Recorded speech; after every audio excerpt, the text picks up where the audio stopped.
guys, it's Naseem here.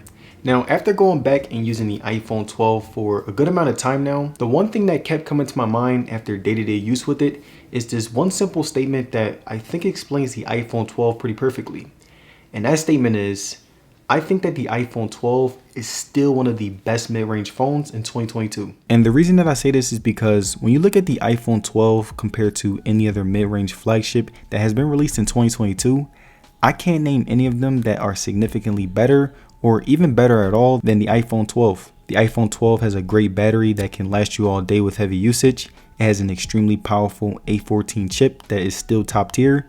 It has an amazing display that is basically the same as the iPhone 13, and it has a great iOS software that runs really well on iOS 15. And another reason why I say that the iPhone 12 is still one of the better phones that you can get in 2022 is because when you look at it from top to bottom in regards to specs, usability, etc., it's really not that much that has changed from the 12 to the 13. And if I'm being honest, I would rather have the 12 because not only are both of these phones similar, but the 12 costs much less due to it not being the newest version. So if you want to get a good mid-range iPhone without spending the extra money, the 12 is the way to go. And now the first thing that I wanted to look at when it came to how the iPhone 12 holds up in 2022 was the display. Now the iPhone 12 has a 6.1 inch Super Retina XDR display that in person has no differences from the 13. Something that I liked about the 12 was how it felt. The smoothness was something that I noticed was still apparent a year later, and scrolling through the OS felt effortless for me, and I had no hiccups along the way. I also really liked that it had the same size display as the 13 and 13 Pro, which made the viewing experience much better. Whenever I would watch a video on it, I loved how I had no trouble seeing anything if the screen was farther away, and I really appreciated how it wasn't too big to the point where it was a struggle to grip it with one hand. The haptics were very smooth and precise. Unlike the older iPhones, I didn't get any lags whenever I made a command on the display, and I was really surprised that it kept up well even after a year. Now the brightness was okay at best if I'm being honest. Like, it was good for an iPhone, but when compared to the Galaxy, I would say that it didn't get as bright, especially when I was outside. I still could see when I turned it on max brightness, but again, the competition was much better. And now the last thing that I really liked about the iPhone 12 display was that the overall viewing experience was really good. The resolution was sharp, the colors were vibrant yet realistic, and the size was big enough to make it a really great experience. And to show you guys what I mean, here's an example of me playing the game and watching the video. If you're Miami, you keep scoring that efficiently. Maybe defend them as Danny Green, active hands, getting a steal for an easy two. Victor Oladipo on the floor for Eric Spoelstra. Shot clock at 5, Butler. Tucker, beautiful backdoor cut, and an even better finish.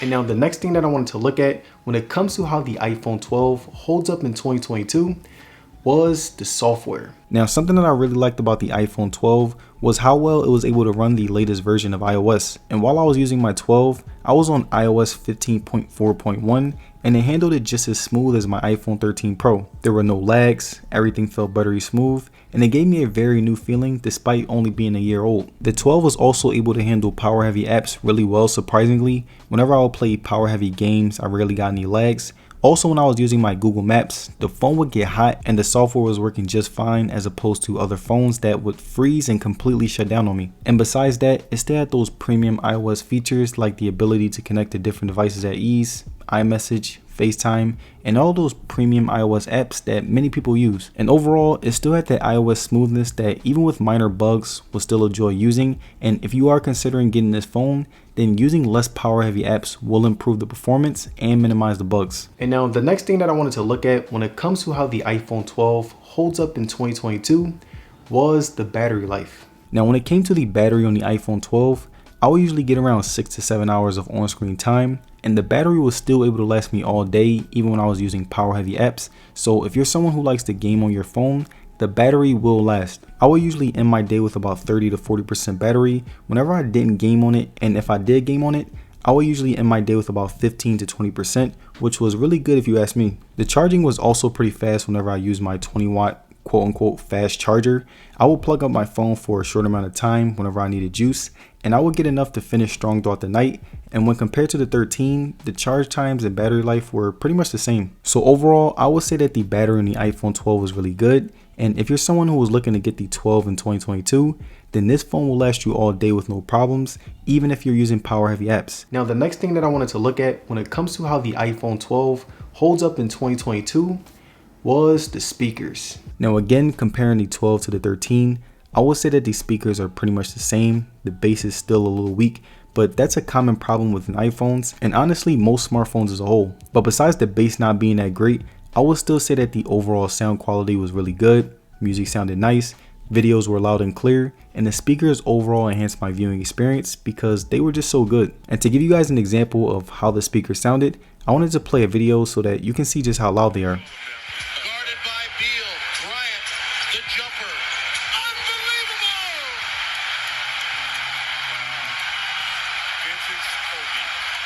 Not a very good pass there by Kyle Kobe. You got to make better passes, especially when the team is trying to come back and you got that.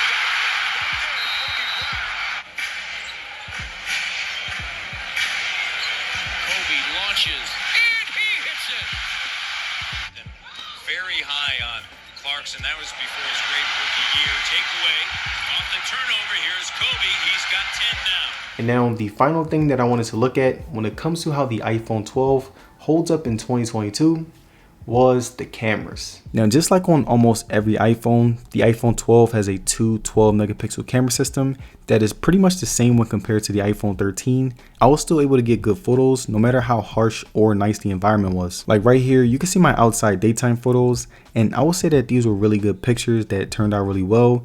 The skies were very nice and vibrant. The trees and other aspects of nature were very smooth. My face looked pretty color accurate, especially when compared to last year's version where again it will look yellow at times, and the overall vibe of the outside pictures were pretty great to no surprise. And now when we look at the inside daytime photos, I will say that these were also really great. Like right here, you can see that there was no graininess no matter how dark it got, and my selfies were top notch when compared to other flagships. The quality improved a lot, the sharpness was still great, and the colors were very accurate, which again made the camera much better. And when it came to video quality, the 12 had one of the best to offer, and to give you guys an example, here are some videos that I took on it.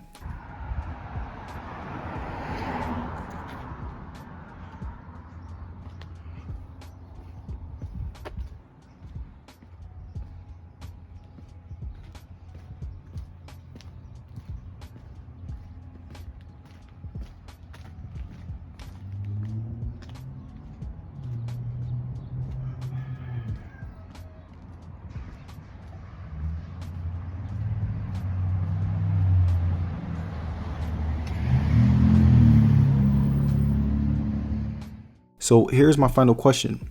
Should you get the iPhone 12 in 2022? I honestly would say yes, because it's basically the same phone as the iPhone 13. The only difference is the chip, but in person, you won't be able to tell that much of a difference. So you're basically getting the same phone for a much cheaper price. And there it is, my review on the iPhone 12 in 2022. Now let me know, would you still get the iPhone 12 as of today? Don't forget to comment. And if you guys made it to the end of this video, I'd like to say thank you for sticking around. And don't forget to like the video and subscribe. It'll be very appreciated. And as far as social media, you can follow me on Twitter and Instagram. And I will see you guys on the next one. Peace.